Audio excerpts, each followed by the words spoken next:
আসসালামু আলাইকুম প্রিয় শিক্ষার্থী বন্ধুরা, আশা করি আমাকে ঠিক মতো শুনতে পাচ্ছেন। আমাকে একটু জানাবেন। আর আজকে ফেসবুক লাইভে যাওয়া লাগবে না। এর কারণ হচ্ছে আপনারা দেখতেই পাচ্ছেন মাত্র 73 জন জয়েন করছে, এবং সেই কারণেই মূলত আর ফেসবুক লাইভে গেলাম না। তো চলুন আমরা আজকের ক্লাস শুরু করি। আজকে মূলত আমরা কিছু জিনিসপত্র জানবো। তো আশা করি আমার স্ক্রিনটাও দেখতে পাচ্ছেন। আমাকে একটু জানাবেন যে স্ক্রিনটা দেখতে পাচ্ছেন কিনা। ওকে, থ্যাংক ইউ। তো চলেন আজকের ক্লাস শুরু করি। আমি প্রথমেই, ক্লাসটি রেকর্ড হচ্ছে, সো যারা পরে জয়েন করবে তারা এমনিতেই রেকর্ডটা পেয়ে যাবে। তো আশা করি বুঝতে পারছেন নেক্সটে মানে মানুষজনের এত চাহিদা, কিন্তু ক্লাসের বেলায় তারা হচ্ছে আসে না। তো অভিযোগ করার বেলায় আমরা খুবই সরব, কিন্তু দেখা যাচ্ছে যে আমরা ক্লাস যে নিয়মিত করতে হবে সেই নাই আমাদের। তো অসুবিধা নাই, কোনো সমস্যা নাই। আজকের ক্লাস আমরা শুরু করি। আজকে আমরা গতদিন মূলত দেখলাম যে jQuery কিভাবে আমরা jQuery শিখবো, এবং jQuery সম্পর্কে আমরা জানলাম। কিছু প্লাগইন আছে, যেই প্লাগইনগুলোর ব্যবহার আমরা দেখলাম, এবং আমাদের অবশ্যই এই প্লাগইনগুলোর ব্যবহার সঠিকভাবে করতে হবে, এবং পরবর্তীতে আমাদের আস্তে আস্তে আরো যেই বিষয়গুলো আছে সেই বিষয়গুলো জানতে হবে।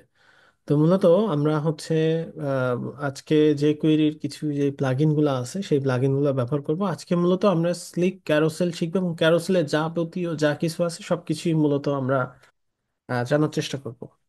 তো স্লিক ক্যারোসেল ব্যবহার করার জন্য প্রথমেই আমরা হচ্ছে আমাদের যে বয়লার প্লেট টেমপ্লেট, সেখানে স্লিক ক্যারোসেলটা নিয়ে নিব, এবং আমরা সেটাকে ব্যবহার করব। তো এই হচ্ছে আমাদের টেমপ্লেট। আমি এখানে অন্যান্য যে জিনিসপত্র আছে সেই জিনিসগুলো কেটে দিই।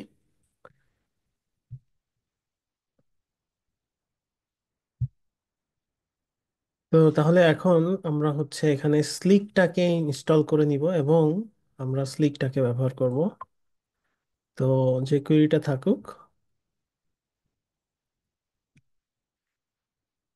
আচ্ছা, সাউন্ডের প্রবলেম হচ্ছে কিনা আপনারা একটু জানাবেন। কারণ হচ্ছে সাউন্ড আগের মতোই ঠিক থাকারই কথা। এরপরে প্রবলেম হচ্ছে কিনা আমাকে একটু জানাবেন। ওকে। আচ্ছা, তাহলে আমরা হচ্ছে স্লিক শিখবো। স্লিকটা খুবই ইম্পর্টেন্ট আসলে। স্লিক ইম্পর্টেন্ট বলতে আমরা হচ্ছে এই ধরনের ক্যারোসেল বিভিন্ন জায়গায় দেখে থাকি। সেই জন্যই মূলত আমাদের এই জিনিসটা খুব ভালোভাবে শেখা উচিত। তো এখানে যদি আমরা ইউজেসে যাই, ইউজেসে গিয়ে আমরা দেখতে পাচ্ছি যে হচ্ছে আমাদের প্রথমে jQuery লোড করতে হবে, তারপরে স্লিক লোড করতে হবে। তো আজকে আমরা চাইলে সিডিএন নিয়ে কাজ করতে পারি। গুগলে গিয়ে সার্চ করবেন স্লিক ক্যারোসেল, সিডিএন। সিডিএন মানে হচ্ছে আপনার ডাউনলোড করা লাগবে না, কুইকলি আপনি যদি ব্যবহার করতে চান। তো এখানে স্লিক ক্যারোসেল, এই যে cdnjs.com, এটা হচ্ছে খুবই বড় একটা সিডিএন এর সাইট, যেখান থেকে মূলত আমরা স্লিকটাকে নিয়ে নিতে পারি। তো স্লিকের জন্য আমাদের মূলত যেটা লাগবে সেটা হচ্ছে এই যে এইটা। তো এখান থেকে আপনি একদম স্ক্রিপ্ট ট্যাগটাকে কপি করে ফেলতে পারেন। তো কপি করে আমাদের ডাউনলোডের প্রয়োজন নাই আর কি, আমরা জাস্ট হচ্ছে যে কোয়েরির নিচে ওটা দিয়ে দিব। এরকম কিছু আসবে, ভয় পাওয়ার কিছু নাই। এখানে ইন্টিগ্রিটি নামে একটা জিনিস আছে। তো এটা কি যেন একটা জিনিস ব্যবহার হয়, আমি আসলে শিওর না। জাস্ট হচ্ছে মনে হয় ওই যে এসএসএ যে ইয়েটা এনক্রিপশন, সেটা তো এটা আপনাদের জানার প্রয়োজন নাই। সমস্যা নাই, এটা পরবর্তীতে আপনারা এআই থেকে জেনে নিতে পারবেন। আচ্ছা, এরপরে আমাদের লাগবে স্লিক সিএসএস। তো সেটাও আমরা হচ্ছে এখান থেকে নিলাম, এবং আমাদের যে স্টাইল সিএসএস আছে, স্টাইল সিএসএস এর নিচে আমরা জাস্ট দিয়ে দিলাম। এইটা ব্যবহার করার সুবিধা হচ্ছে যে আপনাকে কোনো কিছু ডাউনলোড করতে হলো না। আর অন্যান্য ক্ষেত্রে আপনাকে ডাউনলোড করে, যে ম্যাগনিফিক যেভাবে আমরা ডাউনলোড করে সেভ করে রাখছিলাম সেটা। তো দুইটারই সুবিধা অসুবিধা আছে, আমি সেগুলোতে আপাতত যাচ্ছি না। আমরা জাস্ট এটাকে ইউজ করব, সেই জন্য এখন আমরা এখানে আসলাম। তো স্লিক ক্যারোসেল ব্যবহার করার জন্য আমাদের মূলত জানতে হবে ক্যারোসেলটা কি। ক্যারোসেল হচ্ছে যে আপনার ওই যে মূলত হচ্ছে এয়ারপোর্টে যখন দেখেন যে এক একটা ব্যাগেজ আসে, সেটা হচ্ছে আসলে ক্যারোসেল, অরিজিনাল ক্যারোসেল। তো সেখানে ব্যাগগুলো একটা একটা করে থাকে, এবং লেফট টু রাইট বা যে কোনো একটা ডিরেকশনে ওটা যেতে থাকে, যার যেটা ব্যাগ সে সেটা নামায় নাই। তো ওইটা দিয়েই মূলত এটার নাম, যে হচ্ছে আমাদের কোনো এলিমেন্ট যদি যে এরকম থাকে, যে হচ্ছে নেক্সট, প্রিভিয়াস, এরকম বাটন থাকবে যেখানে হচ্ছে আমি চাইলে আহ, দিতে পারি। এটা অটোমেটিক প্লেও হয়, এটা দিয়ে মূলত স্লাইডারও বানানো যায়। তো আমরা আসলে সব বিষয়গুলো আজকে জানবো। তো আমাদের হচ্ছে একটা ব্যাকগ্রাউন্ড ইমেজ আছে, সেটাকে আমরা ইউজ করতে পারি। তো স্লিক ক্যারোসেল ব্যবহার করার সবচেয়ে, ধরেন আমরা একটা স্লাইডার বানাবো। তো এখানে প্রথমে একটা কন্টেইনার নিয়ে নিচ্ছি। এবং আমরা হচ্ছে হেডিং টু, যেটা হচ্ছে স্লাইডার, অর্থাৎ আমরা স্লাইডার প্রথমে অ্যাড করব। তো স্লাইডার অ্যাড করার জন্য প্রথমেই যেটা করবেন যে সিঙ্গেল স্লাইডার বানাই নেবেন। তো আমি হচ্ছে এখানে একটা কুইকলি একটা স্লাইডার বানাই নিই, সিঙ্গেল স্লাইড আইটেম। তো স্লাইড আইটেমের ভেতরে আমি হচ্ছে চাইলে ব্যাকগ্রাউন্ড ইমেজ দিতে পারি। সিঙ্গেল স্লাইড আইটেমের ব্যাকগ্রাউন্ড ইমেজ দিয়ে আমরা ভেতরে আর কি কন্টেন্ট দিব। ব্যাকগ্রাউন্ড ইমেজ চাইলে এখানেও দিতে পারেন। আমরা যেহেতু সিএসএস ইউজ করছি, সিএসএস এই আমরা দিতে পারি। এখানে কিছু সিএসএস আছে, আগের থাকুক, সমস্যা নেই। Single slide item, background image, এখানে হচ্ছে ইউআরএল, তারপরে হচ্ছে এখানে হচ্ছে ইমেজ স্ল্যাশ এটা। তো ব্যাকগ্রাউন্ড ইমেজ দিয়ে দিলাম। এখন এর ভেতরে আপনি হচ্ছে যে কন্টেন্ট দিবেন, ধরেন আমি দিলাম হচ্ছে একটা H1। H1 দেওয়ার পরে আমি হচ্ছে এখানে আম, দিলাম হচ্ছে স্লাইড 1, একটা প্যারাগ্রাফ টেক্সট দিতে পারি lorem 20, তারপরে একটা বাটন দিতে পারি লার্ন মোর। আচ্ছা, এই হচ্ছে আমাদের সিঙ্গেল স্লাইড। এখন এটাকে স্টাইল করব, স্টাইল কুইকলি স্টাইল করে ফেলবো। আচ্ছা, ব্যাকগ্রাউন্ড ইমেজটা আসলে কিরকম দেখতে, এটা যদি একটু দেখি। আচ্ছা, এরকম। তো এটা যেহেতু টেক্সট, আমরা হচ্ছে একটা অন্য কিছু নেই।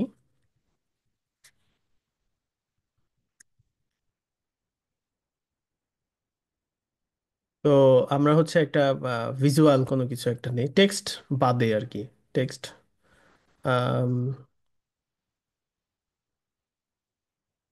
ধরেন এইটা, এটা তো ওয়াটারমার্ক আছে।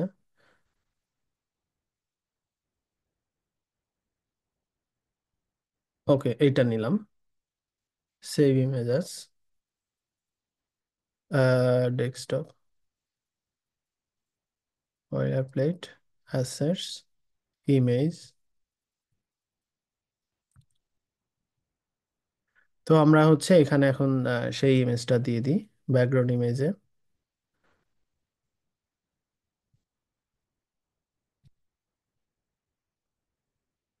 ওকে, তো এটা নিলাম কারণ হচ্ছে টেক্সট, যেই ইমেজটা, টেক্সট ইমেজটা হচ্ছে আম, এর চাইতে আমাদের এটা বেটার লাগবে দেখতে। আচ্ছা, তো এই অবস্থায় আসলো। এখন হচ্ছে আমরা এটাকে একটু আম, যেহেতু আমাদের হচ্ছে কন্টেইনারটা ছোট, মানে হচ্ছে কন্টেইনারকে 1200 আছে, তো আমরা আপাতত 700 করে দিই, যাতে করে বোঝা যায় যে আমরা একটা কন্টেনারের মধ্যে আছি। যেহেতু অনেক জুম করে রাখছি, তো এই জন্যই মূলত আমি একটু ছোট করে নিলাম। আচ্ছা, এখন হচ্ছে আমি এটাকে বড় করে নিই যাতে করে আপনাদের দেখতে অসুবিধা না হয়। তো সিঙ্গেল স্লাইড আইটেমকে মূলত আমি একটু স্টাইল দিব, তারপর এটাকে ক্যারাসেলে রূপান্তর করব। প্রথমেই আসি হচ্ছে এখানে এটার হাইট, ধরেন আমি দিলাম 400 পিক্সেল। মানে হচ্ছে একটা হাইট আমি দিলাম 400 না দিয়ে 300 দেই, এই পজিশনে, হ্যাঁ। এরপরে হচ্ছে background size, cover, background position, centre, background colour, একটা কালার দিলাম। এরপরে হচ্ছে আমরা পজিশন রিলেটিভ, জেড ইন্ডেক্স 1, আর এক একটা আইটেমের after position absolute left 0, top 0, height 100%, weed 100%, content, background Z index -1, opacity 0.6। ওকে, এরপরে সিঙ্গেল স্লাইড আইটেম যেটা, সেটার কালার হচ্ছে সাদা। তারপরে হচ্ছে আমরা ডিসপ্লে ফ্লেক্স এরকম হয়ে যাবে। তারপর হচ্ছে ফ্লেক্স ডাইরেকশন কলাম, যাতে করে হচ্ছে রো না হয়ে যায়, সরি, প্যাডিং 30 পিক্সেল। এরপরে হচ্ছে align items centre,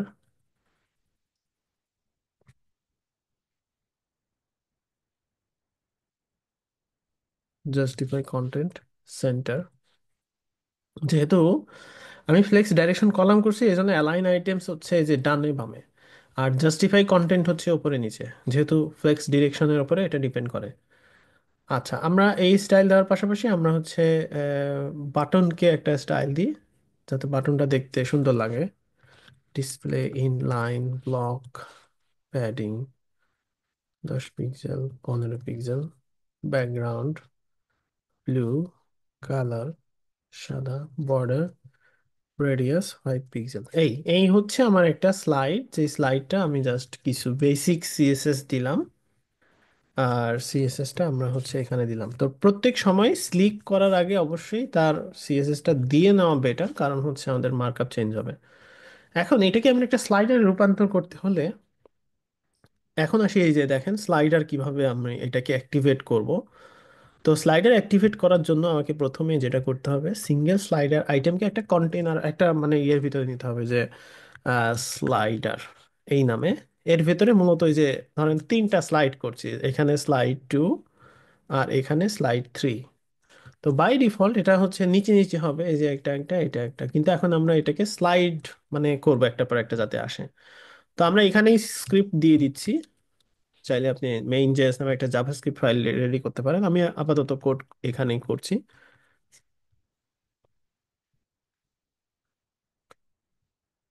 document ready function. তো ডকুমেন্ট রেডি ফাংশন, এখন এখানে গিয়ে আমরা হচ্ছে স্লিক অ্যাক্টিভ করব। স্লিক অ্যাক্টিভ করলে কি কি ঘটনা ঘটবে দেখেন। তো এখানে হচ্ছে স্লাইডারে অ্যাক্টিভ করব। তো এখানে জাস্ট স্লিক দিলাম, তারপরে এখানে রিফ্রেশ করলে এই অবস্থায় চলে আসলো। মানে হচ্ছে এখানে কিন্তু একটা কিছু চেঞ্জ হইলো, এই যে এটা লেফটে চলে আসছে। এটা কেন চলে আসছে আমি সেটাও এক্সপ্লেন করছি, এবং এটাকে কিভাবে ফিক্স করব। এবং নেক্সট প্রিভিয়াসে যাচ্ছে, দুইটা বাটন চলে আসছে নেক্সট প্রিভিয়াস, এগুলাকে আমরা সবগুলো কাস্টমাইজেশন করা শিখবো। তো প্রথমেই দেখি যে মার্কআপে কি চেঞ্জ হইলো। আমি যদি এখানে ইন্সপেক্টে যাই, সেক্ষেত্রে এখানে দেখেন এক্সট্রা কিছু মানে লোড হয়েছে। একটা হচ্ছে স্লাইডার, তার সাথে স্লিক ইনিশিয়ালাইজড সিক্স স্লাইডার, দুইটা ক্লাস অ্যাড হয়েছে। একটা বাটন চলে আসে, এটা কিন্তু ওই jQuery প্লাগইনে লেখা আছে যে হচ্ছে আহ, কিরকম এখানে হয়। এরপরে হচ্ছে আপনি স্লিক লিস্ট নামে একটা ডিপ চলে আসছে। তারপরে স্লিক ট্র্যাক নামে আরেকটা ডিপ আসছে। এরপরে প্রত্যেকটার ভিতরে স্লিক স্লাইড নামে চলে আসছে। এবং এইটার উইড অটোমেটিক চলে আসছে, উইড 700 পিক্সেল। ওই যে আমাদের কন্টেনারের যে সাইজ, মূলত jQuery মেজার করছে যে এটার হচ্ছে সাইজ কতটুকু, সেই অনুযায়ী উইড স্টাইল অ্যাট্রিবিউটে দিয়ে দিয়েছে, এটার কারণ আছে। এরপর একটা ডিভ আসছে, সেই ডিভের ভিতরেই মূলত হচ্ছে সিঙ্গেল স্লাইড আইটেম আসছে, এবং সিঙ্গেল স্লাইড আইটেমের display inline block by default হয়ে গেছে। তো আপনি যদি ডিসপ্লে ফ্লেক্স করতে চান, সেক্ষেত্রে উচিত হবে হচ্ছে তার ভেতরে একটা ডিভ নিয়ে তারপরে হচ্ছে করা। যেমন হচ্ছে আমি হচ্ছে যেটা করতে পারি, সেটা হচ্ছে ইমিডিয়েট যেই স্লিকের হচ্ছে ডিপ থাকবে সেটাকে কাস্টমাইজেশন না করে এইটাকে আমি হচ্ছে একটা এইভাবে নিই। এইভাবে নেওয়ার ফলে যেটা হইলো যে আমার এইটাতে আর টাচ হবে না, কারণ স্লিক আমার এই পর্যন্ত টাচ করবে না। সেই জন্যই আমাদের উচিত যে একটা ডিপ এক্সট্রা মানে স্পেয়ার করে রাখা, যেহেতু এটা যে কোয়েরি টাচ করছে, যাতে করে আমার সিএসএস এ কোনো প্রবলেম না হয়। সেই জন্যই মূলত আমি এক্সট্রা একটা ডিপ দিয়ে রাখলাম। এখন দেখেন ওই প্রবলেমটা নাই, কারণ হচ্ছে আমার এই ডিভে টাচ করছে, মানে ওই ইমিডিয়েট ওই ডিভে, বাট এই ডিভ ইনট্যাক্ট আছে, এই ডিভে কোনো প্রবলেম নাই। তো এই হচ্ছে বিষয়। এখন আমরা কিছু অপশন ব্যবহার করা শিখব। তো অপশনগুলো এখানে প্রত্যেকটাই দেওয়া আছে। এই যে এসডিকে অ্যাক্টিভ করলে এটা হবে। তো এখন ধরেন আমরা অপশনগুলো ব্যবহার করব। প্রথমত স্লাইডস, আমরা হচ্ছে আস্তে আস্তে আসি, প্রথমে অটো প্লেটা করার চেষ্টা করি। তো বাই ডিফল্ট কিছু এখানে আপনি এই যে টোটাল অপশনের লিস্ট এখানে পাবেন, যে আপনি যা যা অপশন, এই যে এখানে প্রত্যেকটা অপশনের লিস্ট দেওয়া আছে। অ্যাক্সেসিবিলিটি ট্রু নাকি ফলস হবে, এগুলো আমরা আস্তে আস্তে জানবো এখন। তো প্রথমে আমরা অটো প্লেটা শিখি। যে আমরা যদি অটো প্লে করতে চাই, সেক্ষেত্রে সিম্পলি আমরা হচ্ছে এখানে যাব, যাওয়ার পরে অটো প্লে ট্রু করে দিব। অটো প্লে ট্রু হলে যেটা হবে সেটা হচ্ছে যে এই স্লিকটা অটোমেটিক কিছু সেকেন্ড, মানে বাই ডিফল্ট টাইমে যেটা আছে সেই সময়ের ভেতরে এটা চলতে থাকবে। তো এটা হচ্ছে 4 সেকেন্ড। তো আপনি যদি এটাকে বাড়াইতে চান, যেমন হচ্ছে অটো প্লে টাইম আউট, এটা যদি আপনি 3000 বা 1000 দেন মিলি সেকেন্ডে, সেই ক্ষেত্রে আপনার হচ্ছে এটা 1 সেকেন্ড পর পর লোড হবে। আচ্ছা, অটোপ্লে টাইম আউট কিনা সেটা একটু দেখতে হবে। Autoplay speed, sorry. তো অটোপ্লে স্পিডটা কি হবে সেটা হচ্ছে সেই অনুযায়ী এখানে হচ্ছে এখন দেখেন 1 সেকেন্ড পর পর, এই যে 1 সেকেন্ড যাওয়ার পর পর আপনি যদি এখানে আহ, কমায় দেন 100, সেক্ষেত্রে এটা লোড হইতেই থাকবে, সেকেন্ডে 10 বার হবে। তো এইটা হচ্ছে অটোপ্লে কন্ট্রোল করার জন্য। এবং আপনি যদি এখানে দেখেন যে কুইরি দিয়ে এখানে কি হচ্ছে, অপাসিটি চলে যাচ্ছে। মানে এটা যদি আমি একটু কমায় রাখি, 1 সেকেন্ড করি, সেক্ষেত্রে আপনি এখানে দেখতে পারবেন যে এখানে কিছু একটা হচ্ছে, যে ট্রান্সফর্ম হচ্ছে হয়ে ওই চলে যাচ্ছে, মানে যে কুইরির ভিতরে সিএসএস কোডগুলা ক্যালকুলেট করা আছে, এই জন্যই মূলত এটা হচ্ছে অটোপ্লে হচ্ছে এখানে, এবং নির্দিষ্ট সময় পর পর যেটা আপনি দিবেন সেই অনুযায়ী অটোপ্লে হবে। আচ্ছা, আমরা হচ্ছে যেই স্লাইডারটা দেখলাম, সেই স্লাইডারটা এখানে যেভাবে আছে, যে লেফট রাইটে যে দেখেন একটা বাটন আছে, ক্লিক করলে তারপরে আসবে এরকম। সেরকম যদি করতে চাই আমাকে কিছু কাস্টমাইজেশন করতে হবে। আমরা প্রথমেই এইটার নিচে যে ডটস গুলা সেগুলা এনাবেল করি। তো এখানে হচ্ছে ডটস ট্রু। তো ডটস ট্রু হচ্ছে মানে হচ্ছে যাতে করে নিচে নেভিগেশন আসে, স্লাইডারের নেভিগেশন আসে। এই যে দেখেন 1 2 3 এগুলা চলে আসে। এখন এগুলার জন্য কিছু সিএসএস দিতে হবে। সেই সিএসএস গুলা হচ্ছে দেওয়ার জন্য আমরা যদি এখানে যাই, এখানে দেখি বাই ডিফল্ট যে ইউএল এর সিএসএস পাচ্ছে, এটা আমরা মুছে দিয়ে আসি, কারণ এখন তো আমরা আসলে ট্যাব নিয়ে কাজ করছি না, যাতে করে ওই ইউএল এলআই আমাদের হচ্ছে ইয়া না হয়, কারণ এভাবে তো আর স্টাইল দিব না আমরা ভবিষ্যতে। তো এই অবস্থায় আসবে বাই ডিফল্ট। এখন এটাকে ঠিক করতে হবে এবং নেক্সট প্রিভিয়াস আমরা এখানে এবং এইখানে দিব। তো সেটা দেওয়ার জন্য আমাদের বেশ কিছু জিনিসপত্র জানতে হবে। নেক্সট প্রিভিয়াসের টেক্সট আমরা চেঞ্জ করে দিই। তো এখানে হচ্ছে নেক্সট প্রিভিয়াসের টেক্সট আপনি চেঞ্জ করতে চাইলে, যেমন হচ্ছে প্রিভ টেক্সট, এটা হচ্ছে এখন প্রিভ টেক্সটের ভিতরে যা দিবেন, যেমন আমি শুধু এইটা দিতে চাই, মানে প্রিভিয়াস হবে এইটা। এটা হচ্ছে প্রিভ টেক্সট। আর একটা হচ্ছে নেক্সট টেক্সট। নেক্সট টেক্সট এটা আমি দিতে চাই হচ্ছে এইটা। তো তাহলে এখন প্রিভিয়াস, আচ্ছা, মেবি ভুল আছে, টেক্সট না। তো আমি এখানে সার্চ করে দেখি প্রিভ অ্যারো, নেক্সট অ্যারো, এগুলা মুখস্থ করছিলাম ছোটবেলায়। হ্যাঁ, এখন হচ্ছে এগুলা ভুলে গেছি, অনেকদিন কাজ করা হয় না। ফ্রন্ট এন্ড আমি দেখি না, আমি ব্যাক এন্ড দেখি, তো এই জন্য মূলত এগুলা ভুলে গেছি। আচ্ছা, প্রিপ টেক্সট নেক্সট টেক্সট দিছি কিন্তু চলে গেছে। এটার কারণ হচ্ছে আমরা যে নেভিগেশন ইয়েটা ইউজ করছি, কনসোলে গেলে দেখা যাবে যে এইটা এরর। মানে হচ্ছে আমরা যে এই জিনিসটা দিছি এটা এইভাবে দেওয়া যাবে না। তো হচ্ছে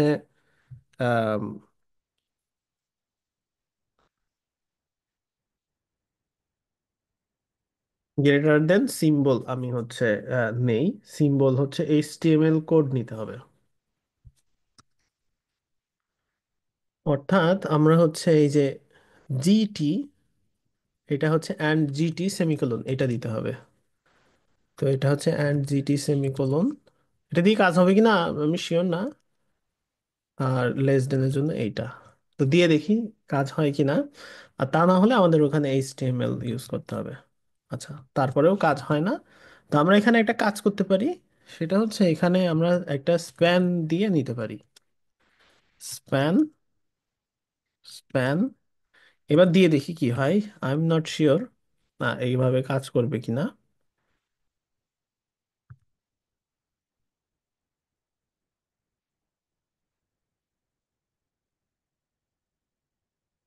ওকে, এখন দেখা যাচ্ছে এটা কাজ করছে, কিন্তু আমাদের আসলে উল্টা হয়ে গেছে। এইটা হচ্ছে প্রিভিয়াস, এটা হচ্ছে নেক্সট। যদি এভাবে দিতে হয় না, আমরা এখানে আসলে আইকন ইউজ করবো ভবিষ্যতে, আমরা জাস্ট এখন দেখার জন্য। তো এটা তো আইকন হইলো না, তো আপাতত স্প্যান দিয়ে আমরা এখানে করছি। অথবা চাইলে আপনি এখানে হ্যাঁ ওই যে বাটন বা যে কোনো একটা এইচটিএমএল ট্যাগ এখানে কাজ করবে, তো সেটা দিতে পারেন। এখন বাই ডিফল্ট কি আছে সেটা যদি আপনি দেখতে চান, সেক্ষেত্রে এই যে বাটন আকারে দেওয়া আছে, তো বাটনের ভিতরে টেক্সট চেঞ্জ করলেই হবে। তো এখন হচ্ছে আমরা দেখি যে মার্কআপটা কি চেঞ্জ হইলো। এখানে আমরা যাই, গেলে আমরা দেখবো যে ওই যে স্প্যান যে আমরা নিছি সেই স্প্যানের একটা ক্লাস কিন্তু আসছে এখানে, স্লিক অ্যারো। এবং পরে যেটা আছে সেটারও একটা ক্লাস আসছে স্লিক অ্যারো, কিন্তু দুইটাকে তো আমরা আলাদা করতে হবে। তো সেই জন্য আমরা মূলত এখানে একটা ক্লাস নিয়ে নিতে পারি। ক্লাস, এইখানে দেখেন আমি সিঙ্গেল কোটেশন ইউজ করছি, কারণ ডবল কোটেশনের ভেতরে অবশ্যই সিঙ্গেল কোটেশন দিয়ে করতে হবে, অথবা এখানে আপনাকে এক্সক্লুড একটা ইয়া আছে, মানে অমিট করতে হবে। তো আমি আপাতত রাইট অ্যারো এই নামে দিলাম। এখন এখানে যাই, আমরা দেখতে পাচ্ছি যে এখানে রাইট অ্যারো নামে ক্লাস আসছে, কারণ এটাকে আমাদের আলাদা করা লাগবে। এখন দেখেন, এখন আমরা এখানে কি করতে চাই, এখন হচ্ছে এই যে যে স্লিক অ্যারো আছে সেটাকে কাস্টমাইজ করব। তো সব সময় কাস্টমাইজ করার জন্য যদি আপনি সব স্লিক স্লাইডারের জন্য যদি একবারে কাস্টমাইজ করতে চান, সেই জন্য ডিরেক্ট এই ক্লাস নিয়ে কাজ করতে পারেন, অথবা আপনি চাইলে স্লাইডার অর্থাৎ আপনার যে স্পেশাল ক্লাস সেটা দিয়ে করতে পারেন। তো আমি এখন চাচ্ছি সবগুলাই হোক। তো এখানে স্লিক অ্যারো যেটা আছে সেটাকে আমি প্রথমত পজিশন অ্যাবসুলেট করব, করে লেফট করব -30 পিক্সেল। তাহলে এই অবস্থায় আসলো। পজিশন এবার হচ্ছে টপ দিব হচ্ছে 50%, তাহলে এই অবস্থায় আসবে। এবং আমরা হচ্ছে এই যে টপ 50% দিছি, এটার হাইট হচ্ছে 24। তো এখন হচ্ছে আমরা হচ্ছে মার্জিন টপ -12 পিক্সেল। তো এইভাবে করে এটাকে হচ্ছে ইয়ে করবো। তো আমরা একটা ইয়ে করি, এটার হাইট দেই 20 পিক্সেল, উইড 20 পিক্সেল। তারপর হচ্ছে ব্যাকগ্রাউন্ড ধরেন ব্লু, কালার সাদা, display flakes, line items centre, justify content centre, এই অবস্থায় নিয়ে আসলাম। আমরা হাইট মনে হয় একটু বাড়াই দিতে পারি। আচ্ছা, এটা হচ্ছে ওই ঠিক মতো আসছে না, মানে এটাই হচ্ছে ওর সেন্টার, এই জন্য এরকম হচ্ছে, অসুবিধা নাই। তো আমরা হচ্ছে স্লিক অ্যারো কি এটা করলাম, এখন স্লিক অ্যারোর সাথে আবার রাইট অ্যারো যদি থাকে সেই ক্ষেত্রে সেটা হচ্ছে এটা দিয়ে দিলাম রাইট, কারণ ওই রাইটের সাথে রাইট অ্যারো ক্লাস আছে। এটা লেফট হবে অটো, আর রাইট হবে হচ্ছে -20 পিক্সেল, নাকি হচ্ছে -30 পিক্সেল। তো এই অবস্থায় আসলাম। এখন হচ্ছে আমাদের এখানে ক্লিক করলে এই যে এটা যাবে। তো এটা কিন্তু মাঝখানে হয়নি ভার্টিক্যালি, কারণ হচ্ছে এই যে ইউএল আছে, ইউএল কেও আমরা ঠিক করব। ইউএল এর স্ট্রাকচারটাকে একটু বুঝে নিই। এখানে একটা ইউএল আছে স্লিক ডটস, এক একটা এলআই আছে, এলআই এর ভিতরে আবার বাটন আছে। তো আমরা ডট ডট চাচ্ছি, তো সেই জন্য আমরা হচ্ছে বাটনকে হাইড করে দিই, বাটনের আমার দরকার নাই। তো আমরা এখানে বলে দিলাম যে স্লিক ডটস এর ভিতরে যদি বাটন থাকে ডিসপ্লে নান, ওইটার দরকার নেই, আমরা এলআই কে হাইট দিয়ে দিব। তো এলআই কে আগে হাইট দিয়ে রাখি, LI height 10 pixel, weed 10 pixel. এরপরে হচ্ছে ব্যাকগ্রাউন্ড কালার ব্লু দিয়ে রাখলাম। তারপরে হচ্ছে বর্ডার রেডিয়াস 50% দিয়ে রাখলাম, যাতে করে এরকম ডট ডট হয়। এখন ইউএল কে list style none, display flex, justify content center, এটা করে রাখলাম। এখন আমরা হচ্ছে এই যে এইখানে, এখানে আমরা জাস্ট হচ্ছে মার্জিন 10 পিক্সেল দিয়ে দিচ্ছি, এই যে যাতে করে মানে এরকম হয়ে যায়, মানে এক একটা এলআই থেকে মার্জিন হইলো। এখন এলআই এর কিন্তু অ্যাক্টিভ আছে, দেখেন এখানে কিন্তু স্লিক অ্যাক্টিভ নামে একটা ক্লাস আছে, যেই স্লাইডটা অ্যাক্টিভ হচ্ছে তো সেটারই স্লিক অ্যাক্টিভ হয়ে যাচ্ছে। তো আমরা এখানে দিয়ে দিতে পারি যে স্লিক অ্যাক্টিভ যেটা হবে সেটার হচ্ছে ব্যাকগ্রাউন্ড কালার কালো, মানে হচ্ছে অ্যাক্টিভটার এই যে, এখন দেখেন এটার কালো হচ্ছে, কারণ হচ্ছে ওইটা। তো এখানে যেহেতু ক্লিক ইভেন্ট আছে সেই জন্যই মূলত আমি এক একটা এলআই কে কার্সর পয়েন্টার করে দিব। এটা উচিত, যাতে করে অ্যাক্টিভেটটা না, এইখানে কার্সর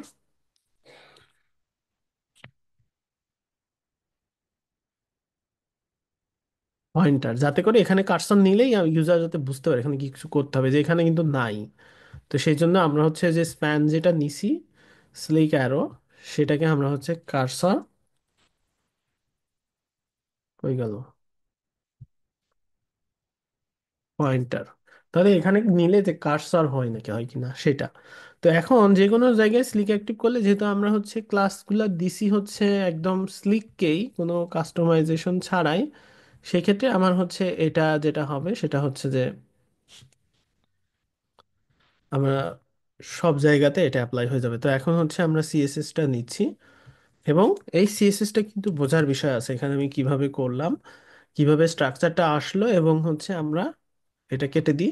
এখন দেখা যাচ্ছে আমরা একটা স্লাইডার বানাই ফেললাম, যেই স্লাইডারটা স্লাইড হচ্ছে। এখন নিচে আমরা আরো কিছু স্লাইডার নিব, যে স্লাইডারটা দেখা যাচ্ছে হয়তো লোগো ক্যারোসেল হবে, মানে অনেকগুলো লোগো থাকবে, সেই লোগোগুলোর ক্যারোসেল হবে এরকম যদি দরকার পড়ে সেই ক্ষেত্রে। তো আমরা এখন যাই, তো এখানে আরো কিছু অপশন আছে সেগুলো আমরা ব্যবহার করব, তার আগে আমরা লোগো ক্যারোসেলটা বানাই ফেলি। তো এখানে হচ্ছে আমরা দিলাম হচ্ছে লোগো ক্যারোসেল, ওই ইমেজটা দিয়েই করি। লোগো ক্যারোসেলে যখন লোগো ক্যারোসেল বানাবো তখন কিন্তু ওই যে আমরা সিঙ্গেল লোগো র্যাপার র্যাপার নিয়ে নিচ্ছি, আরেকটা জিবি এক্সট্রা নিচ্ছি। এবার ইমেজ, এরপরে হচ্ছে এখন হচ্ছে আমরা অ্যাসেটস, ইমেজ, এটা নিলাম। এখন আমরা হচ্ছে এরকম চাচ্ছি হচ্ছে 2 3 4 5 6 7 8 9 10, 10টা দিয়ে দিলাম। আর হচ্ছে আমরা এটাকে ফলস করে রাখি। তো হচ্ছে এখন লোগো ক্যারোসেলটাকে আমরা অ্যাক্টিভ করব, আমরা এখানেই করতে পারি এই সেম জিনিস নিয়ে। লোগো ক্যারোসেলে আমরা হচ্ছে কোনো প্রিভ অ্যারো নেক্সট অ্যারো চাচ্ছি না, আমরা জাস্ট অ্যারোস ফলস করে রাখছি। তো ওইখানে হচ্ছে কোনো অ্যারোস হবে না লোগো ক্যারোসেল। তো এখন লোগো ক্যারোসেল অ্যাক্টিভ করলাম, লোগো ক্যারোসেল কিন্তু চলে আসলো, বাট একটা করে আসছে। আমরা চাচ্ছি যে এখানে ধরেন 5টা আসবে। তো সেটার জন্য স্লিকে অপশন আছে, দেখেন এটা এইটার জন্য কিন্তু আমাকে কোনো সিএসএস দিতে হয় নাই, মানে এটা কিন্তু এই যে মানে অটোমেটিক হয়েছে, কারণ হচ্ছে ওই যে আমরা যে গ্লোবালি স্লিকের সিএসএস গুলো চেঞ্জ করছি সেগুলো এখানে অ্যাপ্লাই হয়েছে। তো আপনি কিছু একটা গ্লোবালি করতে পারেন, চাইলে পরবর্তীতে মডিফাই করতে পারেন। ধরেন আপনি এটা চাচ্ছেন যে রেড কালার অ্যারো হবে, তো রেড কালার অ্যারো করতে হলে আমাকে খুব বেশি খাটাখাটনি করতে হবে না। আমরা চাচ্ছি যে স্লিক ডট এলআই এর এই যে এটা, তো আমাদের ওইখানে কিন্তু একটা ক্লাস আছে, সেই ক্লাসটার নাম কি, লোগো ক্যারুসেল, তার ভেতরে স্লিক এলআই, এটার ব্যাকগ্রাউন্ড কালার রেড। তাহলে এখন আমাদের যেটা হবে এটা হচ্ছে এইটার ব্যাকগ্রাউন্ড কালার রেড হলো, কিন্তু অ্যাক্টিভের কালার চেঞ্জ করতে হবে কারণ এইটাই সেই অ্যাক্টিভের মানে প্রায়োরিটি বেস পাচ্ছে। তো এখন হচ্ছে আমরা এখানে এইটা এখানে দিয়ে দিব স্লিক অ্যাক্টিভ, এইটা আপনি যে কোনো কালার দিতে পারেন, ধরেন আপনি দিলেন গ্রিন, তাহলে এখানে এখন অ্যাক্টিভ যেটা সেটা গ্রিন হবে। তো এইভাবে করে বেসিক যেটা সেটা দিয়ে রাখবেন, পরবর্তীতে সেটা হচ্ছে আপনি চেঞ্জ করবেন। তো এইভাবে করে এখন হচ্ছে আমরা যদি যেহেতু লোগো ক্যারোসেল অনেকগুলো হবে একটা পেজে, সেক্ষেত্রে আমরা হচ্ছে এখানে যাব, এইখানে আমরা হচ্ছে স্লাইডস, এখানে অপশন দেওয়া আছে যে আপনি যদি যান এখানে দেখবেন যে সিঙ্গেল আইটেম, এইটা মানে বাই ডিফল্ট সিঙ্গেল আইটেম হয়। আর slides to show, slides to scroll, দুটো একই ভ্যালু দেওয়া উচিত, সেই ক্ষেত্রে আমাদের সুবিধা হবে। কি সুবিধা হবে আমি বলছি, তার আগে আমি দিয়ে দিই। কারণ আমি 3টা করে চাচ্ছি, তো 3টা করে যদি চাই সেক্ষেত্রে আমরা এখন এখানে 3টা করে আসবে, কিন্তু কোনোটার ভিতরে ফাঁকা নাই। এখন স্লিকে ফাঁকা দেওয়ার কোনো অপশন নাই, কিন্তু আমরা তো সেটা করতে পারি চাইলে, যেহেতু আমাদের একটা ডিভ আছে এখানে কাস্টমাইজেশনের জন্য। যেমন দেখেন এখানে যে সিঙ্গেল লোগো ক্যারোসেল, এইকে যদি আমি হচ্ছে দেই প্যাডিং ওপরে নিচে 0, লেফট রাইটে 10 পিক্সেল, সেক্ষেত্রে এই যে ফাঁকা হয়ে গেল। কিন্তু এই যে এইখানেও যে ফাঁকা হয়ে যাচ্ছে, সেই জন্য আমাদের ফিক্সের জন্য যেটা করতে হবে, এইখানে হচ্ছে স্লিক ট্র্যাক যেটা আছে সেটা কিন্তু অনেক লং একদম বিগ, দেখেন উইড হচ্ছে 5382 পিক্সেল, এটাকে নাড়া যাবে না, স্লিক লিস্টকে নাড়বো। কিন্তু আপনি যখন কোর কোনো কিছুকে এটাকে মডিফাই করছেন অবশ্যই তার আগের ইয়ে দিতে হবে, তা নাহলে আরেকটাতে এফেক্ট পড়বে, মানে অন্য ক্যারোসেলে। তো সেই জন্য অবশ্যই স্লিক লিস্টকে যদি নাড়তে চান, মানে ওই যে আমরা এখন মার্জিন মাইনাস করব, সেই জন্য আমরা অবশ্যই লোগো ক্যারোসেলটাকে নিয়ে নিব যাতে করে শুধুমাত্র এটাতেই অ্যাক্টিভ হয়, অর্থাৎ margin left -10 pixel, margin right -10 pixel. এটা এখন এই যে এরকম দেখাচ্ছে, কিন্তু এটা যখন নেক্সট ক্যারোসেল হয়ে যাবে অটোমেটিক এই যে দেখেন ঠিক করে নিছে। তো এটা সমস্যা না, আমরা জাস্ট যেই সিএসএস টুকু দেওয়ার প্রয়োজন ফাঁকা করার জন্য মাঝখানে, সেই সিএসএস টুকু দিয়ে নিলাম। তো এখন আমাদের লোগো ক্যারোসেল হয়ে গেল, এবং আমরা দেখতে পাচ্ছি যে আমরা হচ্ছে এখানে এইটা হচ্ছে আমাদের লোগো ক্যারোসেল। তো এই হচ্ছে বিষয়। এইখানে হচ্ছে আমরা এইভাবে স্লিক ইউজ করতে পারি। স্লিকের আরো কিছু অপশন আছে যেগুলো আপনাদের দায়িত্বে ছেড়ে দিলাম। সেটা হচ্ছে রেসপন্সিভ। আমরা এখনো রেসপন্সিভ শিখি নাই, রেসপন্সিভের জন্য আমাদের বেশ কিছু ক্লাস থাকবে। তো আপনারা হচ্ছে রেসপন্সিভ শিখতে পারেন। এখানে যে সেন্টার মুড নামে আছে, এটাকে সিএসএস দিয়ে কাস্টমাইজ করে অনেক কিছু করা যায়। তো আপনারা হচ্ছে এই টাইপের ক্যারোসেল টেমপ্লেট খুঁজে বের করবেন, করে তারপরে হচ্ছে ইয়ে করবেন। এই যে এখানে ফেড, যদি ফেড দিতে দিয়ে ক্যারোসেল, সিঙ্গেলের ক্ষেত্রে এই ফেডটা ব্যবহার হয়, মাল্টিপলের ক্ষেত্রে ইউজ করে বেটার হবে না।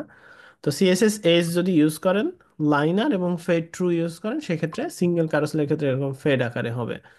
আর অন্যান্য জিনিসপত্র এখানে দেওয়া আছে স্লিকের।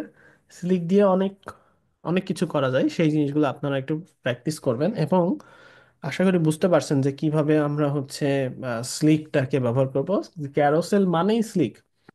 তো স্লিকটা খুবই হাইলি কাস্টমাইজেবল এবং হচ্ছে এটা হচ্ছে খুবই নাইস একটা jQuery প্লাগইন, যেটা দিয়ে আমরা হচ্ছে ক্যারোসেল টাইপের এই জিনিসগুলো আমাদের সব সময় প্রয়োজন হয়।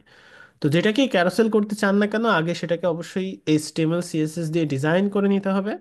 অর্থাৎ সিঙ্গেল আইটেমকে ডিজাইন করতে হবে, মানে সিঙ্গেল আইটেম হচ্ছে এরকম ছোটই হতে হবে এরকম না, আপনি লম্বা একটা বড় করে ডিজাইন করেন, ও আপনাকে ভাগ করে দিবে। এই যেমন হচ্ছে এই স্লাইডারকে আমি যদি স্লিক অ্যাক্টিভ করার পরে ডিজাইন করতে যাইতাম, সেক্ষেত্রে অনেক প্যারা খাইতে হতো, কারণ এটার মধ্যে অনেক এক্সট্রা কিছু, ওই যে আপনি যদি চান ইন্সপেক্টে, সেক্ষেত্রে দেখবেন যে এক্সট্রা কিছু ইয়া আছে। আর অবশ্যই যদি এর ভেতরে কাস্টমাইজ করতে হয়, আলাদা একটা এক্সট্রা ডিপ রেখে দিবেন, যেই ডিপটাকে আহ, সে স্লিক মডিফাই করবে। কিন্তু আপনার ডিপটা ইনট্যাক্ট থাকার জন্য এক্সট্রা করে দুইটা ডিপ নিয়ে রাখবেন, তাহলে আপনার এই ধরনের প্রবলেম হবে না। তো আশা করি বুঝতে পারছেন। ক্লাস ছোট ছিল আজকের। তো এখন যদি আপনাদের কোনো প্রশ্ন থাকে, সেই প্রশ্নগুলোর উত্তর দিব। আর আমরা নেক্সট ক্লাস থেকে আমরা হচ্ছে বিগার কিছু প্ল্যান করছি, যে হচ্ছে আমরা আগে ইয়ে করতে পারি। আমরা দেখা যাচ্ছে যে আপনাদের যে টাস্কগুলো আছে সেই টাস্কগুলো কমপ্লিট করতে থাকবেন, কারণ যে কুয়েরি খুব ছোট্ট একটা জিনিস, এটা শিখতে খুব বেশি টাইম লাগার কথা না। এটা এটা হচ্ছে আপনি যেই জিনিসগুলো আছে সেগুলো দেখেই যে কুয়েরিটা ইউজেবল, মানে আমি চাচ্ছি ইউজেবল। কারণ যেহেতু আমাদের অনেক কিছু শিখতে হবে, আমরা দেখা যাচ্ছে সামনে পিএইচপির বেসিক নিয়ে শুরু করতে পারি। তো পিএইচপি আমার নিজেরই পিএইচপি খুব ভালো জানা নেই, আমি হয়তো বেসিক আপনাদের শেখাই দিতে পারবো। আর অ্যাডভান্স পিএইচপি শেখার জন্য আমি আপনাদের রিসোর্স প্রোভাইড করব। সেক্ষেত্রে আপনাদের ওইখান থেকে দেখে নিতে হবে। পিএইচপিটা আমাদের মূলত লাগবে হচ্ছে ওয়ার্ডপ্রেসের প্লাগ ইন বা থিম ডেভেলপমেন্টের জন্য। এবং এই মানে এই পজিশন থেকে কেউ যদি লারাভেলে যেতে চান, সেই ক্ষেত্রে প্রয়োজন পড়বে ক্যারিয়ার পাথ। যেটা আছে সেটা হচ্ছে আপনারা যদি হচ্ছে ধরেন কেউ ওয়ার্ডপ্রেসে ডেভেলপমেন্ট শুরু করতে চান, সেই ক্ষেত্রে পিএইচপির বেসিক এবং অবজেক্ট ওরিয়েন্টেড পিএইচপি এই জিনিসটা শিখতে হবে। এক এক 2 মাস টাইম খুবই যদি হাইলি স্পেন্ড করেন, সেক্ষেত্রে খুবই ভালো আপনি মানে হয়ে যাবেন। সেক্ষেত্রে আপনি ওয়ার্ডপ্রেস ডেভেলপমেন্ট করতে পারবেন। ওয়ার্ডপ্রেসের থিম প্লাগইন এগুলা বানানো আপনার জন্য কোনো ব্যাপারই হবে না, আপনি যদি মোটামুটি ভালো মতো পিএইচপি শিখেন, যেহেতু আপনার এইচটিএমএল সিএসএস এবং জেকুয়েরি জানা আছে অলরেডি। তো সেক্ষেত্রে ওই দিকে যেতে পারেন। কেউ কেউ ধরেন যেতে পারেন হচ্ছে যার যদি বেশি ফ্রন্ট এন্ড বেশি ভালো লাগে, তারা হচ্ছে ভিউজেস বা রিয়্যাক্ট যে কোনো একটাতে চলে যেতে পারেন ওই লাইনে। এবং আপনার ধ্যান জ্ঞান থাকবে ওইদিকে, মানে রিয়্যাক্ট এবং ওই ইয়েতে। কেউ কেউ আছেন যারা ধরেন একদম প্রোগ্রামিং ল্যাঙ্গুয়েজ, কোর ল্যাঙ্গুয়েজ ধরেন শেখা তাদের জন্য একটু টাফ হয়ে যাবে, টাইমিং দেওয়া বা এটা।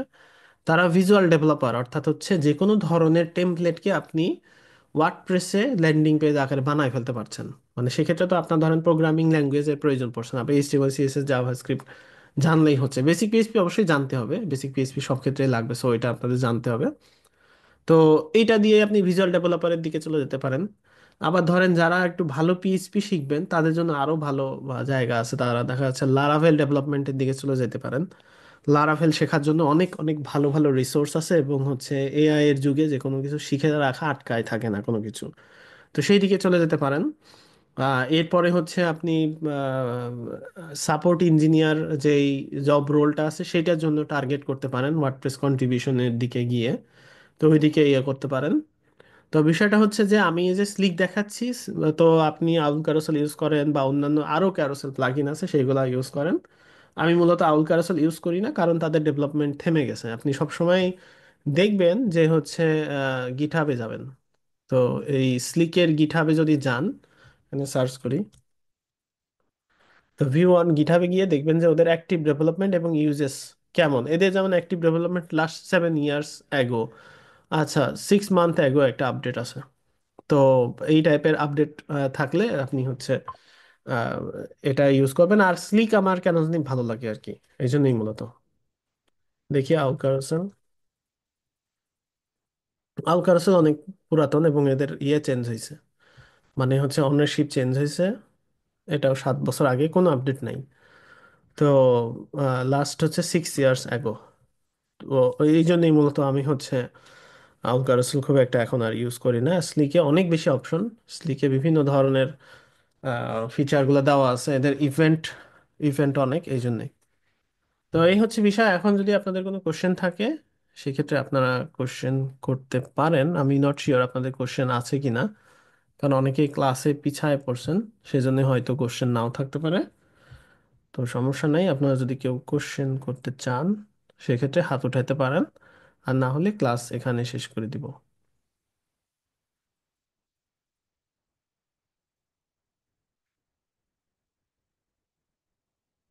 ওকে, আপনাদের কারো কোনো কোশ্চেন নাই দেখা যাচ্ছে, কোনো সমস্যা নাই। আচ্ছা, আম, হ্যাঁ, লিমন আহমেদ বলেন, তারপরে সম্রাট। হ্যালো ভাইয়া, হ্যাঁ বলেন। আমার একটা প্রশ্ন হচ্ছে, আমরা থিম ফরেস্ট মার্কেটে যে যে টেমপ্লেট গুলো দেখতে পাই, পেইড যে টেমপ্লেট, মানে একটা টেমপ্লেট ব্যবহার করে আমরা কয়টা ওয়েবসাইটে ব্যবহার করতে পারি ভাইয়া?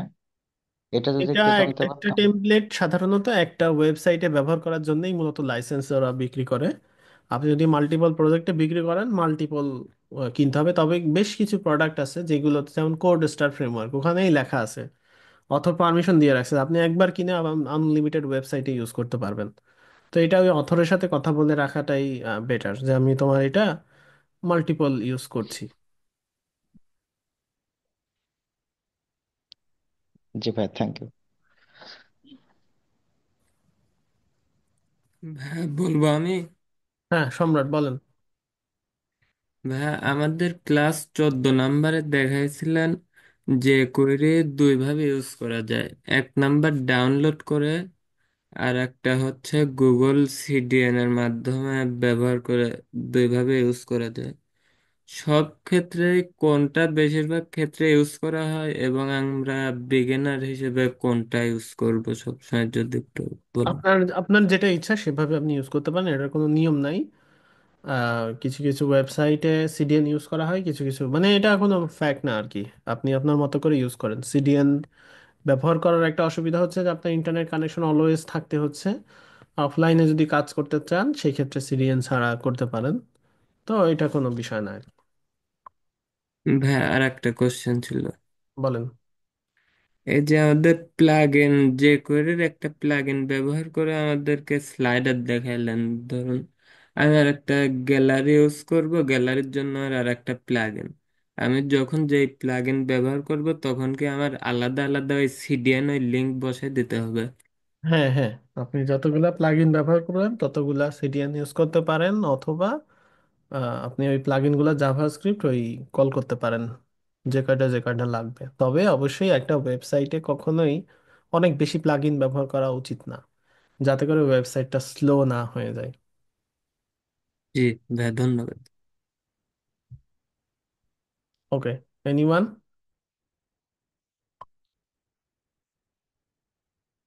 ভাইয়া বলবো।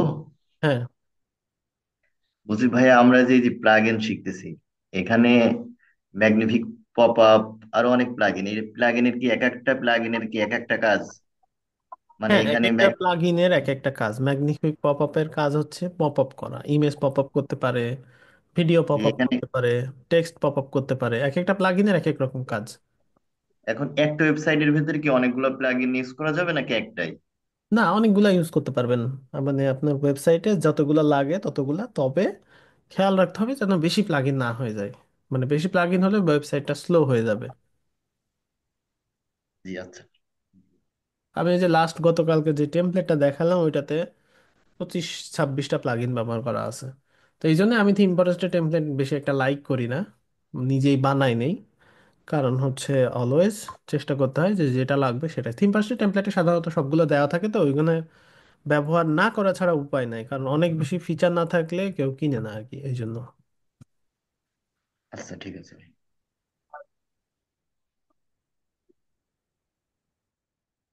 ঠিক আছে, তাহলে আজকে এ পর্যন্তই, আপনারা প্র্যাকটিস করতে জি থাকেন। ভাই, আমার একটা অফ টপিকে কথা ছিল একটু। জি বলেন।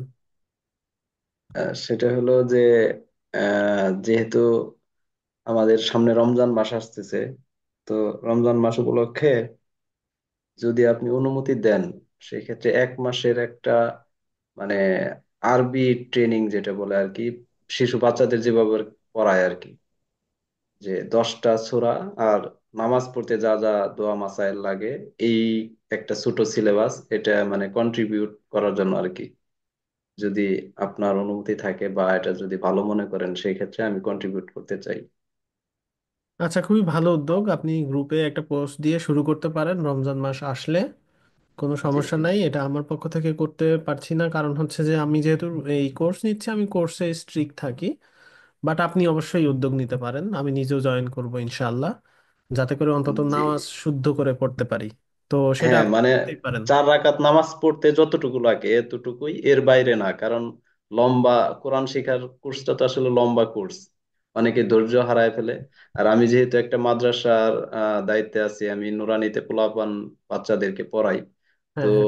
আমি যদি মানে সময় একটু দেই আর আপনারা যদি সাথে থাকেন, তাহলে হয়তোবা মানে 10টা সূরা আর প্লাস যে রুকু সেজদা তসবিহ তাহলিল যেগুলো লাগে, এগুলো সবারই অল্প অল্প জানা আছে, হয়তো অনেকের একটু একটু বাজে অথবা একটু একটু উচ্চারণের সমস্যা আছে, এগুলা একটু রিহার্সেল যেটা বলে আর কি, যে মস্ক বলে আরবিতে, যেটা যে বারবার বলতে বলতে এটা ঠিক হয়ে যায়। আর একজন একটু বুঝায় বলে দিলে অনেক সহজ হয়। হ্যাঁ, হ্যাঁ, তো ওই তো এটা আপনি করা যায় গ্রুপে কিনা। একটা পোস্ট দেন, আমি সাথে আছি ইনশাল্লাহ। আপনি হচ্ছে একটা কাজ করেন, সূরা একটা টাস্ক দিয়ে দিবেন, ওই সূরাটা আমরা দেখা যাচ্ছে আপনি বলবেন, আমরা পড়ে শোনাবো, এখানে কি কি ভুল আছে আপনি সেটা ধরায় দিবেন। জি নামাজ জি শুদ্ধ হওয়াটা খুব জরুরি। তো এটা জি করতেই পারেন, এটা আসি আমি সাথে, অসুবিধা নেই। আপনি হচ্ছে ওইভাবে একটা প্ল্যান করেন, ছোট্ট করে জি। প্ল্যান করেন কোর্সটা, তাহলে হ্যাঁ হ্যাঁ। স্পেসিফিক্যালি এই জিনিসগুলোই থাকে, অনেক বেশি কিছু যাতে না থাকে। রাইট। এভাবে করেন। আর রমজান মাসে আমাদের ক্লাস কিন্তু রিশিডিউল হবে, কারণ জি। হচ্ছে তারাবি আছে, ইফতার আছে। তো আমরা হ্যাঁ। কোন সময় করতে পারি সেটা হচ্ছে আমি আপনাদের জানাই দিব, যাতে করে সবার জি সুবিধা হয়, সেই সময়েই মূলত আমি হচ্ছে আপনাদের জানাই দিব। তো হচ্ছে ওইভাবে জি করে আমরা ইয়ে ইনশাল্লাহ। করবো, হয়তো রাতে এইভাবে ক্লাস হবে না, কারণ আমি এখানে আমাদের খতম তারাবি হয় তো। তো আমি কোম্পানিতেও হচ্ছে রমজান মাসে আমার ওয়ার্ক শিডিউলটা চেঞ্জ করি, তো চেঞ্জ করে আপনাদের জানাই দিব, যাতে আপনাদের সুবিধা হয় সেই সময় নিব। আর রমজান মাসে ধরেন 8টা ক্লাস হয়, এরকমও হইতে পারে যে আমরা ওই 8টা ক্লাসকে কমায়ে 4টা করে ফেলতে পারি। 8টা তো না, জি 12টা হয়, তো কমায়ে আমরা হয়তো অল্প করে ছোট করে নিয়ে আসতে পারি সিলেবাস। এবং বাট আমাদের হচ্ছে ইয়ে থাকবে, গাইডলাইন থাকবে, আর আমি ভিডিও রেকর্ড করে দিব, ওই ভিডিও থেকে দেখে আপনারা ক্লাস করবেন। জি ইনশাল্লাহ। তো ঠিক আছে, আপনার এই উদ্যোগ আল্লাহ উত্তম প্রতিদান দিন। এই জি আমি। শুভকামনা রেখেই আমরা আজকে ক্লাস শেষ করছি। আশা করি আপনাদের সাথে আবার দেখা হবে। আল্লাহ হাফেজ। ইনশাল্লাহ।